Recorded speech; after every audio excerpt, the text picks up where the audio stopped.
la masterclass Seigneur des Anneaux de Tolkien puis de comment il s'appelle, de Peter Jackson. Ça a eu le succès que ça a eu parce que c'est directement inspiré de la tradition des bons et des méchants. Et d'ailleurs, y en a plein qui me l'avaient dit. Moi, à l'époque, je vous avais dit, je suis persuadé, je m'étais pas renseigné sur le sujet, mais je vous avais dit, je suis persuadé que Peter Jackson est chrétien, sans savoir s'il était catholique ou pas. Et en fait, vous avez été nombreux à m'expliquer qu'en fait, c'était un fervent catholique qui priait en latin, donc un catholique traditionnaliste, qui a fait un récit profondément catholique conservateur, donc absolument pas un récit de gauche. Voilà. Donc voilà, les personnages ne deviennent pas des personnages bons parce qu'ils taxent les autres personnages de la Terre du Milieu pour redistribuer aux orques. Non. Ce sont des personnages bons parce qu'ils font des trucs bons, c'est-à-dire avoir du courage, refuser... et Homer, voilà. Et Homer qui continue... qui d'ailleurs, le nom fait référence directement à Homer, à l'Iliade. C'est un personnage qui va jusqu'au bout pour l'honneur, qui en fait est réprouvé par son roi, par le conseiller de son roi, par pratiquement tout le monde, et qui continue à lutter contre les orques alors que tout le monde lui crache à la gueule. C'est à peu près ce qu'on vit avec mon camarade, mon frère d'armes, le Raptor, hein, c'est qu'en fait on lutte littéralement pour mettre à l'honneur les côtés positifs du pays dans lequel on est né, et le régime qui occupe ce pays nous crache à la gueule pour ça. Donc si vous voulez, moi je suis très très fier d'appartenir à la race des Homères, pendant que d'autres sont du côté de Grima et de Théoden sous l'emprise de Grima. Voilà. Pour faire un petit parallèle avec le Seigneur des Anneaux, comme vous savez que je suis même à l'instar du Raptor, hein, on est très très fan. Ismaïl, il est très très fan du Seigneur des Anneaux, mais parce que il y a l'exposition absolue de l'idéal et des codes de l'idéal, de la chevalerie, de la chrétienté, du bien. Et puis les meufs sont... Voilà, il faut se méfier des meufs dans le Seigneur des Anneaux. Galadriel, elle pète son câble. Bon bref, on va pas revenir là-dessus. Mais ce que je voulais dire, c'est que voilà, les grands mythes ont laissé une empreinte. Et en fait, les contre-mythes ont très très peu... Alors ils ont la propagande avec eux, ils ont l'argent avec eux, mais ils n'arrivent pas à faire leur trou. Et c'est pour ça que en fait... la première saison des Anneaux de Pouvoir s'est complètement effondrée parce qu'en fait, et même Star Wars là, ils ont dû supprimer un Star Wars, ils ont arrêté la saison, ils ont même supprimé des plateformes de tellement que ça s'est effondré parce que je l'ai pas vu le truc, hein, mais j'ai entendu ce qu'en disait Ismaïl. Il expliquait que voilà, qu'en fait c'était à base de Jedi lesbiennes qui se coupent des rastas, d'après ce que j'ai compris, au sabre laser. Bon, bref, donc le truc s'est complètement effondré. C'est une très très bonne chose parce qu'en fait, au fond de nous, on a encore l'empreinte de ces grands récits, de ces grandes épopées. Le chevalier chrétien, c'est un daron. Le chevalier chrétien, c'est vraiment un daron. Et d'ailleurs, dans le Seigneur des Anneaux, les héros sont des darons. Aragorn, c'est un... Non, parce que si vous voulez, les hobbits, c'est des enfants. Je veux bien qu'on essaie de les... Voilà. Les hobbits, c'est des enfants. Ils sont petits, ils font n'importe quoi. Et en fait, Aragorn, il part en sortie scolaire, en fait.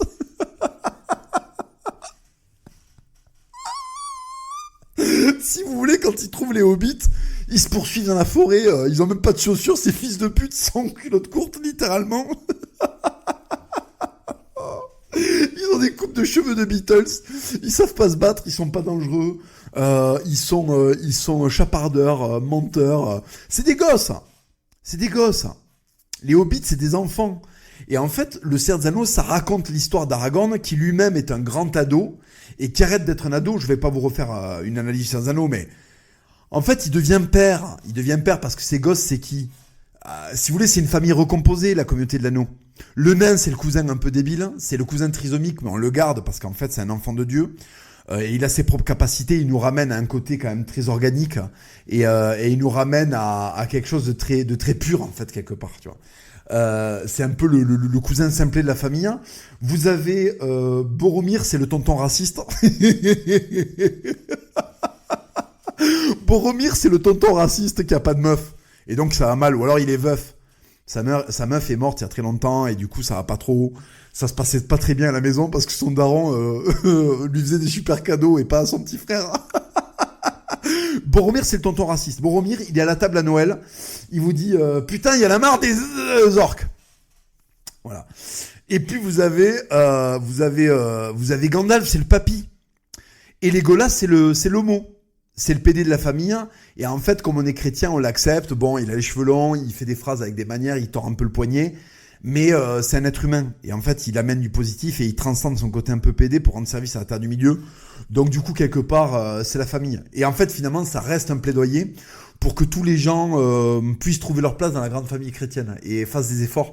Et d'ailleurs, Legolas passe son film, et même dans le récit, a arrêté d'être un gaïzou. Voilà. Et à la fin, il est street. À la fin, il devient hétéro. Voilà. Je suis désolé, mais à la fin, il devient hétéro. Voilà. Et vous avez comment il s'appelle ? Vous avez Gandalf, c'est papy. C'est le papy plein de sagesse qui vous raconte des histoires. Et Aragorn, c'est papa. C'est papa qui vit très très mal sa séparation avec maman, qui est Liv Tyler. Et il a 4 gosses. Il a 4 gosses qui sont Pipin, Merry, Sam et Frodon. Voilà, donc il les amène au parc, il les amène à la Cité Blanche, ils font un peu n'importe quoi, ils jouent avec un palantir. Vous voyez, quand le mec joue avec un palantir, c'est comme quand votre daron, il vous disait touche pas le feu, joue pas avec le feu, au bout d'un moment tu finis par te brûler. Mais c'est vraiment, ces histoires-là ne sont que des didacticiels, pour parler en termes de jeux vidéo, c'est des didacticiels pour vous apprendre à jouer aux jeux vidéo de la vie. Voilà, les histoires, hein. D'accord, les grandes histoires, les canons classiques de l'histoire, avec leur figure idéale, ne sont que des didacticiels pour apprendre à jouer au jeu de la vie. Et pour pas perdre la partie au jeu de la vie. Et vous avez des histoires où on vous montre que les personnages qui poursuivent des vengeances insatiables, donc en fait qui refusent le pardon, finissent par crever de leur vengeance. Et notamment dans Gladiator. Et c'est pareil pour la quête, la quête de la possession. Finalement, regardez... Gollum, qu'est-ce que c'est ? Gollum, c'est la matérialisation de la quête de la matérialité, justement. De la quête du matériel. C'est-à-dire qu'en fait, Gollum devient monstrueux parce qu'il vénère un objet plus que sa propre vie. Et en fait, il transmet sa vie, son existence, sa raison d'être dans l'anneau, qui devient son précieux. Bon. Et en fait, il meurt littéralement dans les flammes, qui est en fait... je veux dire, il faut quand même avoir 4 de QI pour pas voir que les flammes, c'est l'enfer.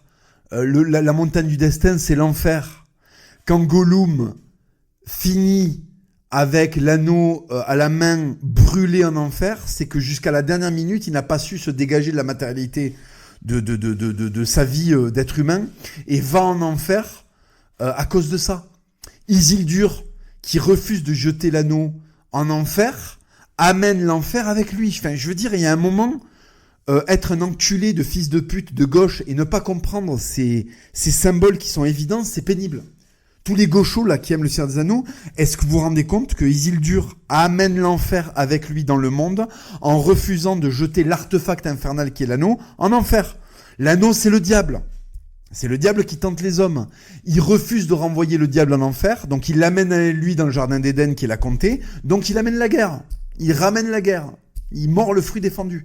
Il faut vraiment être un demeuré à 4 de QI pour ne pas comprendre que le propos du Seigneur des Anneaux est un vaste plaidoyer pro-chrétien. Donc si vous voulez, vous avez des histoires qui gardent cette tradition d'exemplarité. Voilà. Fais attention à ne pas amener l'enfer dans le jardin d'Éden. Dieu est prêt à te donner beaucoup. Dieu donne la victoire à Isildur, mais il la lui reprend parce qu'Isildur consacre sa victoire non pas à Dieu quelque part, mais à l'enfer et à sa manifestation physique qui est l'anneau, qui se révèle dans les flammes. Non mais attendez, les mecs qui me disent « Oh, ça n'a rien à voir avec la chrétienté !» Oui, parce qu'ils ont des voix comme ça. « Oh, mais le Seigneur des Anneaux, ça n'a rien à voir avec la chrétienté !» Ah oui, le moment où l'anneau, il projette des messages grâce aux flammes.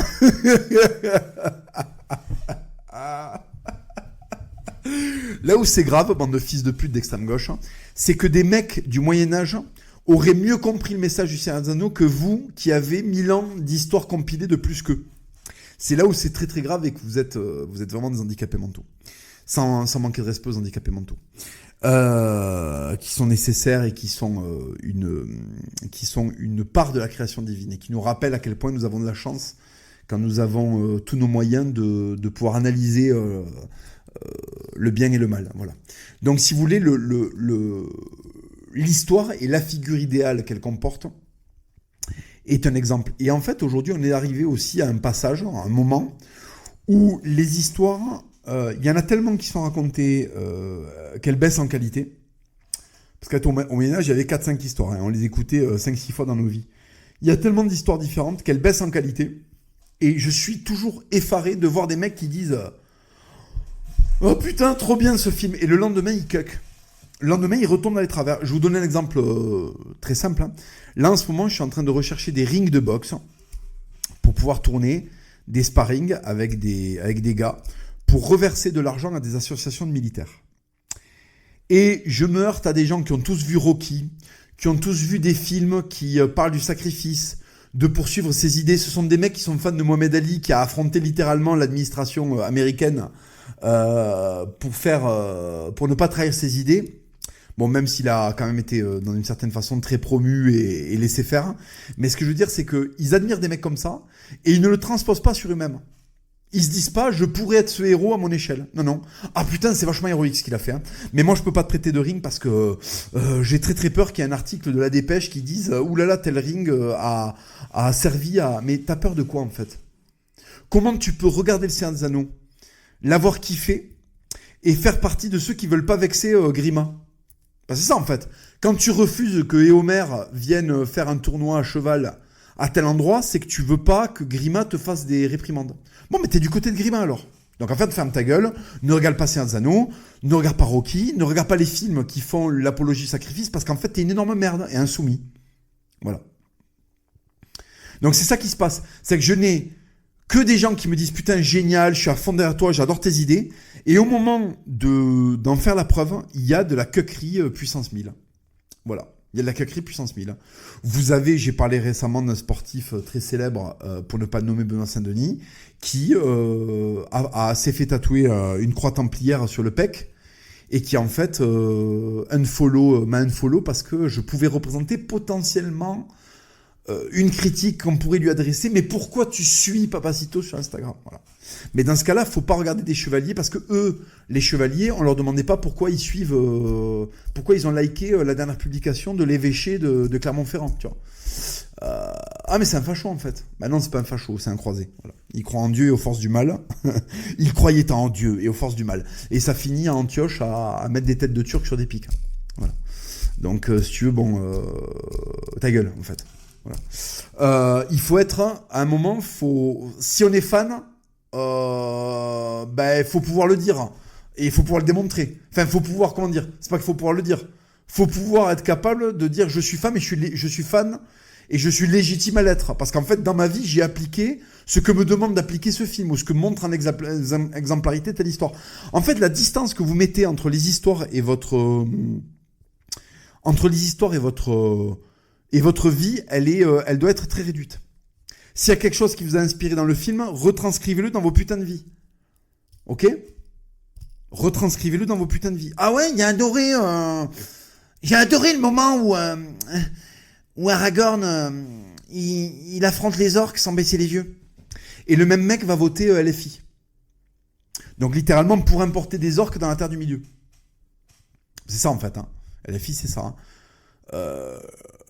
Mais le roi est rempli de pelouse. Il nous faut absolument, j'arrive pas du tout à bien faire Mélenchon. Mais nous, on a tout. Les orques, ils vivent dans un terrain dévasté. Il faut vraiment tous qui viennent en Europe. En Terre du Milieu. Oui, parce que la Terre du Milieu, c'est l'Europe. Hein. Et le Mordor, qu'est-ce que c'est à votre avis? Oh, ce sont des grands individus à la peau foncée qui sont dévoués à un grand mal.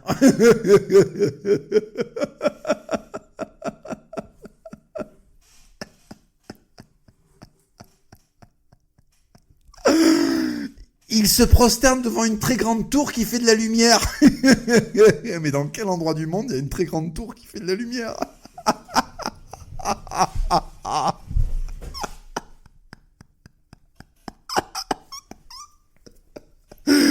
Ce sont des individus qui vivent dans un désert et qui se tournent régulièrement vers une très grosse lumière en haut d'une tour.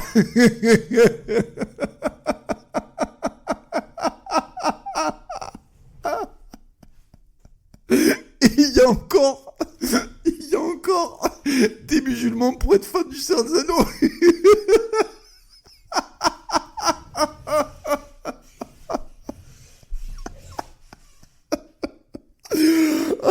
putain. Oh. Oh. Putain, à un moment, ils sont au milieu de la comté. Ils volent. Le mec, il fait un rêve. Il fait une vision dans le Palantir. Je crois que c'est dans le Palantir. Il voit des orques en train de saccager le mobilier public à Hobbitbourg. Ah,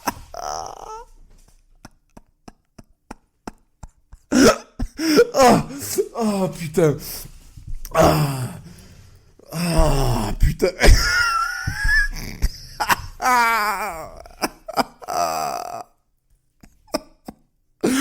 Amenez-moi le semi-homme. Nique la France.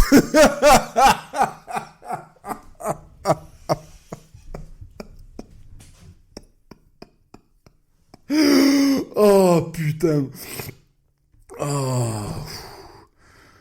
Oh là là, putain, non mais il y a vraiment des demeurés, hein. Il y a vraiment des demeurés, je vous le dis, hein. Il y a des mecs qui adorent le Seigneur des Anneaux, alors que le Seigneur des Anneaux, c'est vraiment un très très très très long bouquin ou triptyque au cinéma pour expliquer spécifiquement que le communisme, c'est de la merde. Et pour expliquer que quand tu fais rentrer massivement des mecs qui vivent dans un désert, dans la terre du milieu, qui est en fait l'Europe, ça devient de la merde.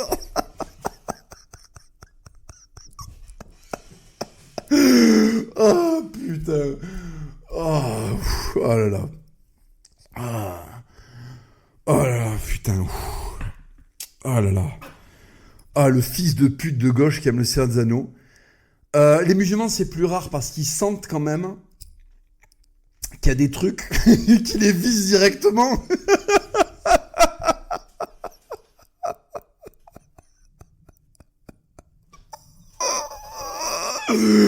Oh putain. Ah, ah putain, t'as Boromir, il est à table, il est au PMU, tu sais, en train de boire un verre de rouge. Ouais, j'en ai plein le cul des orques, moi. Et voilà, encore un orque. Et voilà, ben regardez, encore un orque. Il y a un hobbit qui s'est fait percuter par un Mercedes AMG, ben voilà, ben, et l'identité du conducteur, un orque, mais j'en étais sûr. Oh putain, Boromir, il passe son film à demander à Frodon de lui filer un anneau pour balancer une bombe nucléaire sur la Mecque, si tu veux, et les mecs sont là, oh, je m'appelle Rachid, je suis fan du Seigneur des Anneaux.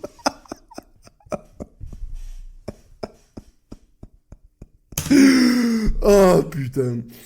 Oh. Ah. Bon, je rigole évidemment, hein, je rigole, je force le trait. Hein. Le propos du Seigneur des Anneaux n'est pas anti-musulman, mais il est très euroconservateur en fait. Hein. Il est vraiment pour qu'à Hobbitbourg on continue à manger du fromage fondu et de la saucisse luxembourgeoise quoi. Il y a quand même pas l'idée que c'est génial qu'un Urukai ouvre un kebab dans la périphérie d'Hobbitbourg. On va pas se mentir. Enfin bref, voilà les amis.